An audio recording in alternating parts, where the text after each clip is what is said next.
உயிருக்கு போராடுற நிலைமைக்கு மீனாவை கொண்டு போக போகிறாங்க. இப்போ ரோஹிணிங்கிறது மட்டும் தெரியுது. அதுக்கான ப்ரெடிக்ஷன் தான் இது. ஸோ இப்போ வந்து பார்த்தீங்க அப்படின்னா, மீனா குளத்துக்கிட்ட நடந்து போயிட்டு இருக்கும் பொழுது, ரோஹிணி அவங்களுடைய பேர் கல்யாணி அப்படிங்கிறத தெரிஞ்சுக்கிட்டு, கிறிஷோட அம்மா இவங்க தான் தெரிஞ்ச அப்புறமா பலார்னு ஒன்று விட்டு கீழே தள்ளி விட்டுறாங்க. தள்ளி விட்டதுக்கப்புறமா தான் வந்து பார்த்தீங்க அப்படின்னா இவங்களுக்கு இப்போ அதீத கோபம் வருது. ஒவ்வொரு கேள்வியாக மாற்றி மாற்றி கேட்குறாங்க. அப்போ கிறிஷோட அம்மா நீ தான் அப்படின்னா ஒவ்வொரு தடவையும் எங்களை அந்த அவமானப்படுத்துகிற மாதிரி உங்கள் அம்மா நடந்துக்கிட்ட போதெல்லாம் அது காரணம் இப்போ நீ தான். ஒவ்வொரு தடவையும் நான் மாட்டிக்கூடாதுன்னு ஒரு விஷயத்தை நீ பண்ணியிருக்க. அதே மாதிரி பார்த்தேன் அப்படின்னா உன்னோட புள்ள கிறிஷ் ஒவ்வொரு தடவையும் அசிங்கப்பட்டு அவமானப்பட்டு நின்னா அத்தனை தடவை கேவலப்படுத்தியிருக்காங்க அவனை. யார் விட்டு பிள்ளையோ இவன் பிறப்பு என்ன பிறப்போ அப்படி இப்படிலாம் பேசியிருக்காங்க. அந்த கேவலத்தையும் அவமானத்தையும் தன்னை அவமானப்படுத்துறது தான் பிள்ளையை கஷ்டப்படுத்துறது தெரிஞ்சும் அமைதியாக இருந்திருக்கனா நீ எல்லாம் ஒரு அம்மாவா அப்படின்னு திருப்பி கேட்க, மீனா எனக்கு வேறு வழி தெரியல மீனா, என்னோட வாழ்க்கையை நான் காப்பாற்றிக்கணும். இது எனக்கு நான் அமைச்சுக்கிட்ட வாழ்க்கை. இந்த வாழ்க்கைக்கு காப்பாற்றுறதுக்காக நான் எந்த எக்ஸ்ட்ரீமுக்கு வேணாலும் போவேன் அப்படின்னு பேச, நீ வாயை திறந்து எதை தான் உண்மையாக சொல்லியிருக்க? முன்னாடிருந்தே என் புருஷன் சொன்ன மாதிரி நீ எல்லாமே பொய்யா மட்டும் தான் பேசியிருக்க. முதல் இடத்துல என்ன சொன்னேன் அப்படின்னா நான் ஒரு பெரிய பணக்காரி, மலேசியாக்காரி, இந்தியாவுக்கு எனக்கு சம்மந்தமே இல்லைன்னு. அப்போ நீ வேணால் பார்த்தா இவங்க சொந்த ஊர்லேருந்து 3 கிலோமீட்டர் தள்ளி இருக்க. அப்போ ஊரே இதுதான், உனக்கு வேறு எந்த ஒரு விஷயமும் கிடையாது, நீ மலேசியாவும் கிடையாது, பணமும் கிடையாது. சரி அதுதான் ஓகே அப்படின்னு பார்த்தா உனக்கு கல்யாணம் ஆகிருக்கு, குழந்தை இருக்குது. அந்த குழந்தைய தவிக்க விட்டுருக்க. எத்தனை நாள் நானும் என் புருஷனுமே அந்த பாவம், அந்த புள்ள பாவம் நினச்சிருக்கோம். ஆனால் நீ அதை பற்றி ஒரு செகண்ட் கூட கவலைப்பட்டது இல்லை. கிறிஷ் அம்மாவுக்காக ஏங்கி போய் ஒவ்வொரு தடவையும் அழுது அம்மாவை பற்றி ஒரு வார்த்தை சொல்லிட்டாங்கிறதுக்காக தான் ஒரு பையனை பென்சிலில் குத்தினோம். அப்பயும் நாங்கள் தான் போய் நின்னோம், நீ நிற்கவே இல்லை. ஒவ்வொரு தடவையும் அவங்க அம்மா துபாயில் இருக்காங்க, வர முடியல. நாங்கள் பெத்த புள்ள பிரச்சனையில் இருக்கும் போது வர முடியல. பெத்த புள்ள அந்த காருக்குள்ளேயே விழுந்து கிடந்து மயங்கி கிடந்தான், அதை பார்க்கறதுக்கு வர முடியல. உங்கள் அம்மா அத்தனை தடவை மயங்கி நாங்கள் கொண்டு போய் ஹாஸ்பிட்டலில் சேர்த்தோம், அப்போ வர முடியல.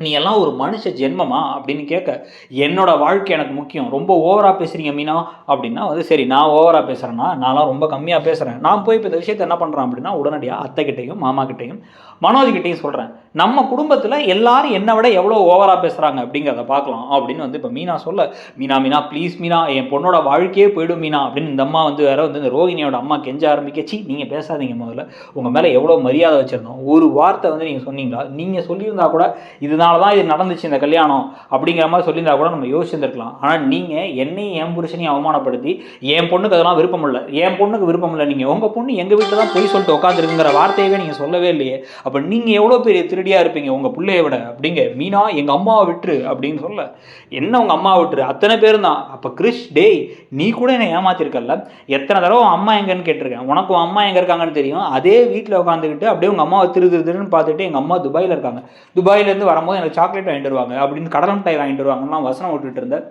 அப்படின்னு மீனா கடுங்கோவம் ஆகிட்டு, போதும் இதோட போதும், உங்களெல்லாம் நம்பி ஏமாந்தது போதும், இப்படியே போச்சு அப்படின்னா நீங்கள் என்ன வேணாலும் செய்ய தயங்க மாட்டீங்க, நீங்கள் இதோட நான் பார்த்துக்கிறேன் அப்படின்னு சொல்ல, மீனா ப்ளீஸ் மீனான்னு கெஞ்சிக்கிட்டே பின்னாடியே எல்லாரும் வராங்க. பூஜை முடிட்டோம், நான் எல்லாத்தையும் சொல்ல போகிறேன் அப்படின்னு மீனா கொடுன்னு போயிட்டு படிக்கட்டில் இறங்கி படிக்கட்டிலேருந்து அந்த தண்ணி எடுத்து போகலாம் அப்படின்னா அவ்வளோதான், நம்ம வாழ்க்கை மனோஜோட மொத்தமாக முடிஞ்சிச்சு அப்படின்னு முடிவு பண்ணுற ரோஹிணி என்ன பண்ணுறாங்க அப்படின்னா டக்குன்னு போயிட்டு இப்படி வேகமாக மீனாவை தள்ளி விட்டுறாங்க. மீனாவை தள்ளி விட மீனா அப்படியே குளத்துக்குள்ளே விழுந்த தலையில் அவங்களுக்கு தலையில் அடிபட்டாங்க, ரத்தம் எல்லாரும் ஐயோ அப்படின்னு சொல்லி கத்திக்கிட்டு இருக்கும் பொழுது டக்குன்னு என்ன பண்ணுறாங்க, கிறிஸ்கிட்ட திரும்பி டேய் இது நான் பண்ணலை அப்படின்ட்டு கூட்டம் கூடி என்னாச்சு அப்படின்னா, இல்லை அந்த பொண்ணு இந்த பொண்ணு தள்ளி விட்டுருச்சு அப்படின்னு மகேஸ்வரியை டக்குன்னு கை காமிச்சு விட்டுறாங்க. மகேஸ்வரி அப்படின்னா மகேஸ்வரி எனக்காக ப்ளீஸ் மகேஸ்வரினா என்ன பேசுகிற ரோஹிணி அப்படின்னா தெரியாமல் தட்டி விட்டேன்னு சொல்லு, நான் இதில் இன்வால்வ் ஆனேன்னு தெரிஞ்சால் எல்லாத்துக்கும் சந்தேகம் வந்துடும் அப்படின்னு, இல்லை நான் தெரியாமல் தான் இடிச்சிட்டேன் அப்படின்னு மகேஸ்வரியும் உளறிடுறாங்க.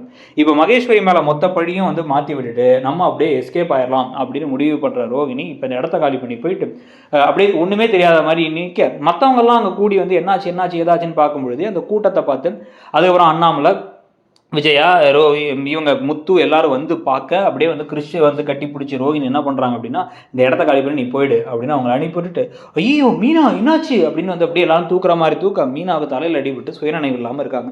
இப்போ உடனே ஹாஸ்பிட்டல் போனோம் என்னாச்சு ஏதாச்சுன்னு தெரியலையே அப்படின்னு எல்லாரும் மாற்றி புலம்ப ஐயோன்னு சொல்லிட்டு முத்து பதறி போய் அப்படியே அவங்கள தூக்கி கார் பேக் சீட்டில் எடுத்து போட்டு அப்படியே கொடுக்குன்னு வேகமாக கார் எடுத்துகிட்டு சர்ன்னு கிளம்பி ஹாஸ்பிட்டலுக்கு போகிறாங்க.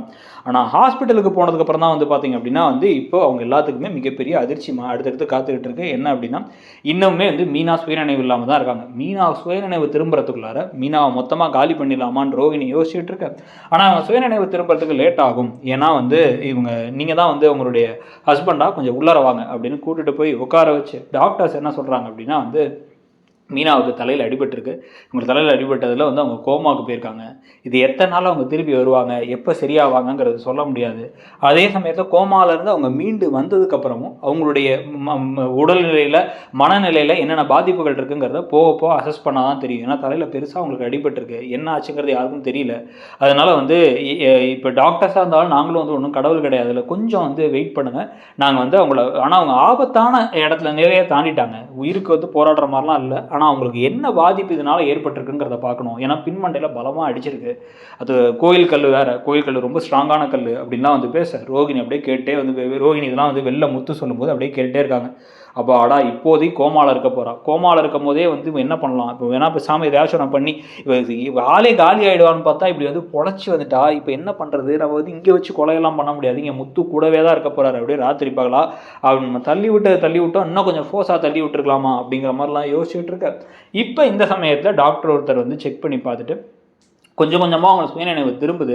ஆனாலுமே வந்து அவங்களுடைய மெமரி எப்படி அடிபட்டிருக்கு, அப்படி பாதிக்கப்பட்டிருக்குங்கிறது தெரியல. சில பேருக்கு இந்த மாதிரி எதுவும் தலையில் அவங்களுக்கு அடிப்பட்ட இடத்துல தான் வந்து நம்மளுடைய மெமரி இதெல்லாம் இருக்குது, அவங்களுடைய அந்த நினைவு சக்தி வந்து மொத்தமாக போயிருந்திருக்கலாம், இல்லை கொஞ்சம் கொஞ்சம் அவங்களுக்கு ஏதாவது மறந்துருக்கலாம், ஏதாச்சும் ஒன்று நடந்திருக்கிறதுக்கான வாய்ப்பு இருக்குது. அதனால் நம்ம கூட இருந்து அப்சர்வ் பண்ணுவோம், அப்சர்வ் பண்ணி சரியான அப்புறம் பார்த்துக்கலாம். இப்போதைக்கு அவங்களுக்கு அன்பும் அக்கறையும் தேவை.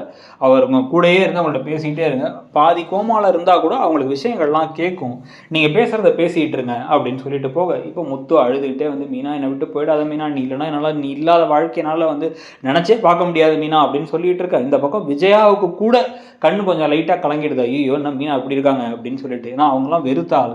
ஆனால் இந்த சமயத்தில் அப்படி சந்தோஷப்பட்டுட்டு அபாடா நினைவு தப்பிடிச்சுட்டாங்கன்னா சந்தோஷம், எல்லாத்தையும் அழிச்சு ஸ்லேட்டில் அழிச்ச மாதிரி அழிச்சா போதும் அப்படிங்கிற மாதிரி ரோகிணி ஒரு பக்கம் யோசிச்சுட்டு இருக்க. இப்போ என்ன நடக்க போகுது அப்படிங்கிறதுக்கான ஒரு பாசிபிலிட்டி தான் செக் பண்ணி பார்க்கணும். ஸோ இதில் நீங்கள் என்ன நினைக்கிறீங்க? இப்போ வந்து பார்த்தீங்க அப்படின்னா ரோகிணி தன்னை காப்பாற்றிக்கிறதுக்காக என்ன எக்ஸ்ட்ரீம் கண்ணாலும் போவாங்க. மீனாவுக்கு தெரிஞ்ச விஷயத்த ஒன்று, மீனாவே இவ்வளோ பிரச்சனைக்கு போகாமல் நான் உனக்கு கொஞ்சம் டைம் தரேன், நீ இப்போதைக்கு வந்து டைம் எடுத்துக்கோ, ஆனால் உண்மையை சொல்லிடுன்னு சொல்லிட்டாங்க, யார்கிட்டையும் சொல்லாம விட்டாங்கன்னா ஓகே. இல்லை மீனா ரோகிணியை புரிஞ்சுட்டாங்கன்னா இன்னும் கொடுறோம். ஆனால் அப்படி இல்லாமல் மீனா நான் வந்து ஸ்ட்ராங்காக அறையெல்லாம் விட்டு நான் போய் சொல்ல போகிறேன் அப்படின்னு நிற்க, மீனாவை இவங்க தள்ளி விட்டு ஏதாவது ஒரு பெரிய பிரச்சனை அப்படின்னு வரப்போதா, அப்படி ஒரு ஹெல்த் பிரச்சனை மாதிரி வரப்போதா, நம்ம ப்ரெடிக்ஷன் உண்மையாகிறதுக்கான பாசிபிலிட்டி எவ்வளோ இருக்குதுன்னு நீங்கள் நினைக்கிறீங்க? ஒருவேளை மீனாவுக்கு உடம்பு சரியில்லாமலாம் போனால் வந்து அந்த சமயத்தில் விஜயா உண்மையிலே வந்து அக்கறையாக மாறுவாங்களா? ஏன்னா அன்றைக்கி பாம்பு வந்தபோது கூட வந்து பதறி போய் அவங்க முதல்ல ஓடி வந்து மீனா கிட்ட தான் ஓடி வந்தாங்க. ஏன்னா மீனா தான் வந்து ஸ்ட்ராங்காக எமோஷனல் சப்போர்ட் கொடுக்க முடியுங்கிறது இவங்களுடைய உள்ளுணர்வுக்கு தெரியுது. அந்த மாதிரி வந்து மாறுற மாதிரி அட்லீஸ்ட் விஜயா மாறுற மாதிரி காட்சிகளாச்சும் வரும்னு நினைக்கிறீங்களா? இல்லை உங்களுக்கு என்ன தோணுது அப்படிங்கிறத கமெண்ட் செக்ஷனில் சொல்லுங்கள். இந்த கதை போகிற விதத்துலையும் ப்ளஸ் ரோகிணி வந்து மீனாவை தவிர வேற ஒரு ஆள்கிட்ட மாட்டிருந்தால் பெட்டராக இருக்கும்னு நினச்சிங்கன்னா அது யாராக இருக்கும்?